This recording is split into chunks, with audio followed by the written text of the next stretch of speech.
Friends, got മൂവിയിൽ വരുന്ന surprise ഇത്രയ്ക്കുണ്ടോ എന്ന് തോന്നുമ്പോൾ നിങ്ങൾ തന്നെ അതിശയമാകും. ഒരുപാട് സർപ്രൈസുകൾ ഗോട്ട് മൂവിയിൽ കാണാം. എല്ലാം പുറത്തുവന്ന കാര്യങ്ങളാണ്, അതുകൊണ്ട് പറയാൻ പറ്റും. പിന്നെ ഗോട്ടിൻ്റെ 2 അപ്ഡേറ്റ്സും ഉണ്ട്. ഇന്നാ പിന്നെ വീഡിയോയിലോട്ട് പോകാം. നമുക്ക് അപ്ഡേറ്റ്സ് എന്താണെന്ന് നോക്കിയിട്ട് സർപ്രൈസ് കാര്യങ്ങളെക്കുറിച്ച് നോക്കാം. ഫസ്റ്റ് അപ്ഡേറ്റ്, ഗോട്ട് മൂവിയുടെ അതായത് ടെലിവിഷൻ റൈറ്റ്സ് ഈ വട്ടം സൺ TV കൊടുത്ത ഓഫറിനേക്കാൾ കൂടുതൽ കൊടുത്ത് സീക്കാര് സ്വന്തമാക്കിയിരിക്കുന്നു. ഗോട്ട് മൂവിയെ അതായത് 93 കോടിക്കാണ് ടെലിവിഷൻ റൈറ്റ്സ് സ്വന്തമാക്കിയിരിക്കുന്നത്. സൗത്തിലെ ഹൈയസ്റ്റ് റെക്കോർഡാണ്. മുൻപ് ലിയോ ആൻഡ് പുഷ്പ 2 ആയിരുന്നു. അതിനൊക്കെ കടത്തി മലർത്തി അടിച്ച് ഗോട്ട് നമ്പർ 1 ആയിട്ടുണ്ട്. Second update, Thalapathy Vijay got മൂവിയിലെ 50% ഡബ്ബിംഗ് വർക്ക് എന്ന് കംപ്ലീറ്റ് ആക്കിയിട്ടുണ്ട്.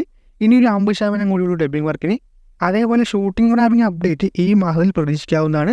ഒരുപാട് ടൈം എടുത്ത് ഷൂട്ട് ചെയ്തെങ്കിലും പോസ്റ്റ് പ്രൊഡക്ഷൻ വർക്കിന് തീരെ ടൈമില്ല. ഒരുപക്ഷെ ഹോളിവുഡ് കമ്പനീസൊക്കെ ഇതിൽ ഒരുപാട് ടീമുള്ളത് കൊണ്ട് വേഗം തീർത്തേക്കാമെന്ന് തന്നെ കരുതാം. ഇനി ഗോട്ട് മൂവിയിൽ നമ്മൾ പ്രതീക്ഷിക്കുന്ന പോലെ അല്ല എന്ന് പറയാൻ കാരണം, ഇതുവരെ വന്ന എല്ലാ സർപ്രൈസ് അപ്ഡേറ്റും ചേർത്ത് നോക്കുമ്പോൾ അങ്ങനെയാണ് തോന്നുന്നത്. വിജയകാന്തിനെ AI മൂലം ഗോട്ട് മൂവിൽ കൊണ്ടുവരുന്നുള്ളൊരു കാര്യം ഒരു വൻ സർപ്രൈസാണ്. അതെങ്ങനെ റിയൽ പോലെ ഉണ്ടാകുമോ, അത് എങ്ങനെയാകുമെന്നൊക്കെ അറിയാൻ ആകാംക്ഷയുണ്ട്.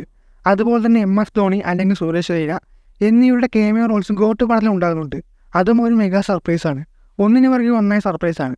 പിന്നെ തൃശ്ശിയുടെ എക്സ്റ്റൻഡ് ക്യാമിയോ റോള്, അതായത് പാട്ടിലും ഉണ്ടാവും, അത്യാവശ്യം റൺ ടൈം ഒരു ക്യാരക്ടറും ഉണ്ടാവും പടത്തിൽ. അതൊരു കിടിലൻ സർപ്രൈസാണ്. അതുപോലെ ശിവകാലത്തിൻ്റെ ഒരു ക്യാമിയോ റോള്, ഇതൊരു ലോഡ് സർപ്രൈസാണ് പടത്തിൽ നമുക്ക് വേണ്ടി കാത്തിരിക്കുന്നത്. പിന്നെ ദളപതി വെച്ചിട്ട് DH ക്യാരക്ടർ എങ്ങനെയാകും എന്നുള്ളൊരു സർപ്രൈസ്. അതുപോലെ മറ്റൊരു സർപ്രൈസ്, ഈ DH ക്യാരക്ടറാണ് ഇതിന് വില്ലൻ എന്ന് പറയുന്നതും ഒരു വലിയൊരു സർപ്രൈസാണ്. ഗോട്ട് ഒന്നുമില്ലാത്തൊരു പടമല്ല, എല്ലാ തരം സംഭവമുണ്ട്.